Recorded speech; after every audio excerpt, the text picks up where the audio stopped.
अरविंद केजरीवाल से क्या क्या छिन जाएगा। दिल्ली का सीएम अब नाम का रह जाएगा। अब लेनी होगी मंजूरी।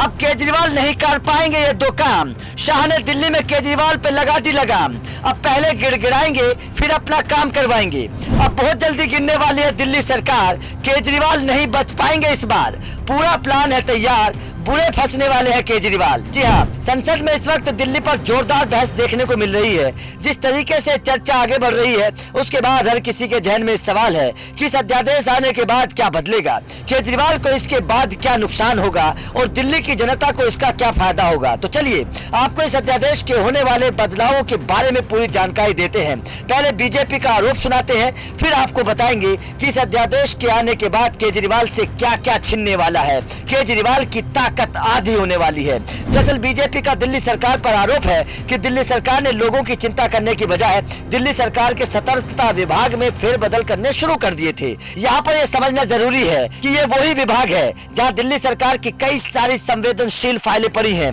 इस विभाग में शराब नीति के केस की फाइलें हैं जिसमें दिल्ली के डिप्टी सीएम जेल में है। इसी विभाग में सीएम के आवास को बनाने में मोटे पैसे खर्च करने के मामले की फाइल भी दबी है जो उन्हें आने वाले समय में मुश्किल में डाल सकती है। इसलिए बीजेपी का आरोप था कि केजरीवाल सरकार खुद को चोरी को बचाने के लिए अफसरों के तबादले कर रही है। बस यही से केजरीवाल की मुश्किलें बढ़नी शुरू हो गई। अब जो अध्यादेश संसद में पारित हो रहा है, अगर उसे आसान भाषा में समझा जाए तो इस अध्यादेश के तहत अधिकारियों के ट्रांसफर और पोस्टिंग से जुड़ा आखिरी फैसला लेने का हक केवल उपराज्यपाल के पास दिया जाएगा। इस अध्यादेश के आने के बाद दिल्ली में सेवा दे रहे दानिश कैडर के ग्रुप ए अधिकारियों के तबादले और उनके खिलाफ अनुशासनात्मक कार्रवाई के लिए राष्ट्रीय राजधानी लोक सेवा प्राधिकरण गठित किया जाएगा। इस प्राधिकरण में दिल्ली के मुख्यमंत्री, दिल्ली के मुख्य सचिव, दिल्ली के गृह प्रधान सचिव को शामिल किया जाएगा। इस प्राधिकरण का अध्यक्ष दिल्ली के मुख्यमंत्री को बनाया गया है। इस प्राधिकरण को सभी ग्रुप ए और दानिश के अधिकारियों के तबादले और नियुक्ति से जुड़े फैसले लेने का हक होगा,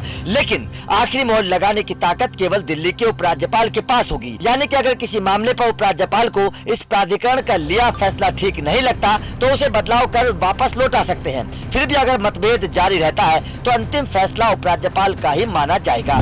दिल्ली का मुख्यमंत्री कुछ नहीं कर सकता। मतलब साफ है कि केजरीवाल के हाथ से अब अफसरों के तबादले और पोस्टिंग का अधिकार जाने वाला है, जिसके बाद केजरीवाल सरकार बस नाम की सरकार रह जाएगी। जाहिर तौर पर इसके बाद केजरीवाल सरकार की मुश्किलें बढ़नी तय हैं, क्योंकि फिर जो अफसर आएगा अगर उसने केजरीवाल के पुराने घोटाले की फाइलें खोलनी शुरू कर दी तो केजरीवाल के पास उसको हटाने का अधिकार बिल्कुल नहीं होगा। केंद्र सरकार ने केजरीवाल सरकार पर निशाना साधते हुए कहा है कि दिल्ली देश की राजधानी है तो देश का इस पर हक है और पिछले कुछ समय से अरविंद केजरीवाल ने दिल्ली की प्रशासनिक गरिमा को नुकसान पहुंचाया है।